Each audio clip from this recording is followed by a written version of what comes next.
Bismillahirrahmanirrahim. Assalamualaikum warahmatullahi wabarakatuh. Perkenalkan, saya Asana Amalia dari kelas C1 UIN Sibersyekh Nurjati Cirebon dengan NIM 24811300013. Pada kesempatan kali ini saya akan sedikit membahas mengenai kitab parenting Islam yang sangat populer, yaitu kitab Tarbiyah Al-Aulad fil Islam karya Syekh Dr. Abdullah Nasih Ulwan. Kitab ini ditulis oleh Dr. Abdullah Nasih Ulwan, seorang ulama besar, dai sekaligus pakar pendidikan asal kota Halab, Suriah. Beliau mendedikasikan hidupnya untuk dakwah dan pendidikan generasi muda. Kitab Tarbiyah Al-Aulad fil Islam, yang artinya pendidikan anak dalam Islam, ditulis sebagai jawaban atas kekhawatiran beliau terhadap krisis moral yang menimpa generasi muda Muslim akibat arus modernisasi yang tidak terarah. Secara garis besar, kitab ini memberikan panduan super lengkap mendidik anak sejak sebelum lahir hingga mereka dewasa.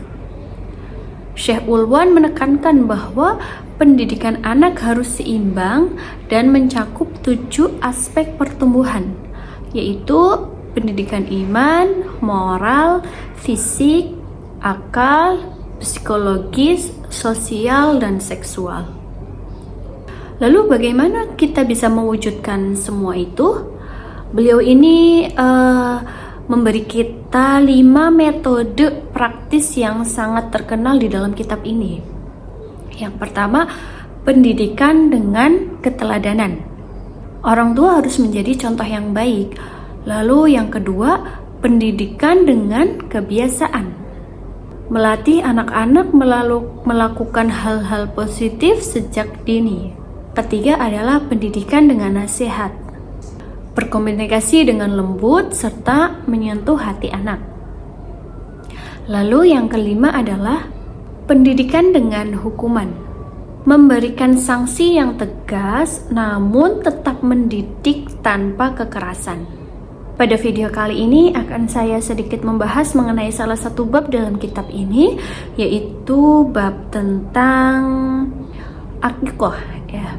Bismillahirrahmanirrahim. Qala al-musannifu radhiyallahu anhu, dalilu masyru'iyyatiha, dalil disyariatkannya aqiqah. Al-ahaditsul lati tu'akkidu masyru'iyyatal aqiqati, hadis-hadis yang menegaskan disyariatkannya aqiqah. Wa tubayyinu wajhal istihbabi wa sunniyati fiha katsiratun wa mustafidatun, serta menjelaskan anjuran dan kesunahannya sangat banyak dan masyhur.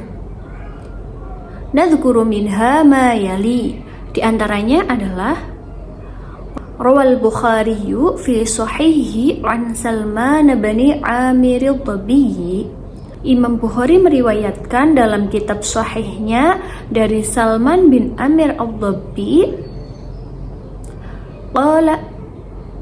ia berkata, qala Rasulullah sallallahu alaihi wasallam, Rasulullah sallallahu alaihi wasallam bersabda, ma'al khulami aqiqatun, bersama seorang anak laki-laki terdapat aqiqah, fa ahriqu anhu daman, maka sembelihlah hewan untuknya.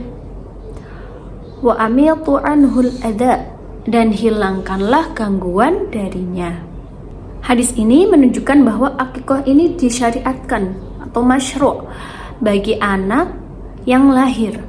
Perintah fa'ahriqu anhu daman menunjukkan anjuran menyembelih hewan aqiqah, sedangkan wa amitu anhul adha dipahami oleh para ulama sebagai anjuran mencukur rambut bayi dan membersihkannya. Karena itu hadis ini dijadikan salah satu dalil utama tentang kesunahan aqiqah. Baik, pada bab ini sedikit kita pelajari, sedikit kita belajar mengenai aqiqah. Akikoh ini merupakan salah satu bentuk ibadah yang berkaitan dengan kelahiran seorang anak. Akikoh dilakukan sebagai bentuk rasa syukur kepada Allah Subhanahu wa Ta'ala atas karunia yang diberikan kepada keluarganya. Dasar disyariatkannya akikoh ini dapat ditemukan dalam hadis Nabi Muhammad SAW yang diriwayatkan oleh Imam Bukhari dari Salman bin Amir Ad-Dabbi. Bahwasanya dari hadis ini kita dapat memahami bahwa Rasulullah Shallallahu Alaihi Wasallam menganjurkan umat Islam untuk akikoh. Kalimat fa'ahriqu anhu daman menunjukkan anjuran menyembelih hewan sebagai akikoh, sedangkan kalimat wa amitu anhu al-adha berarti menghilangkan gangguan dari anak tersebut, yang oleh para ulama dipahami sebagai mencukur rambut bayi dan membersihkannya. Hadis ini juga menjadi bukti bahwasanya akikoh ini bukan hanya sekedar tradisi, tetapi merupakan amalan yang memiliki dalil syariat.